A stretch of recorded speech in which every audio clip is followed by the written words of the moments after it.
আসসালামু আলাইকুম বন্ধুরা, কেমন আছেন? আশা করি ভালো আছেন। আজ যাই মাংস রাঁধছি। মাংসগুন ভাজি আর হরে রাঁধছি। তো মাংসগুন ভালো মতো বাজছি, একেবারে কর্মর করি বাজছি। বাজানো হরে তুলি লই হরে তেলের মধ্যে আলু কতক্ষণ দিয়ে বাইসতে এর হরে উড়াই হিয়েজ দিছি। হিয়েজও বুড়ো করি মাংস আদা রুন দিছি। পেঁয়াজ ভাজা করে আদা রসুন দিছি, এরপর মশলা দিছি। মশলা দেওয়ানোর হরে আয়ন হানি দিই, এরপরে এখানে কষানোর হরে আলু দিম। আলু দিয়ে আর হরে লাড়াচাড়া করি ডাকনা গান্ধি দিম। এর হরে আবার উঠাইম। এর হরে মাংস গুন্দি লাড়াচাড়া করি। এর হরে আবার বইয়ে দেওয়ানোর হরে আর মাংস রান্না হয়ে গেছে গই। আর ভিডিও যদি ভালো লাগে লাইক কমেন্ট শেয়ার করে পাশে থাকবেন।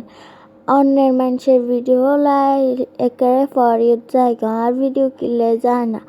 আপনারা কিনে ফরিয়ত নিতে হারেন না কেন? আর ভিডিও কিনে লাইক কমেন্ট শেয়ার বেশি করবেন। আজ এ পর্যন্তই, আল্লাহ হাফেজ।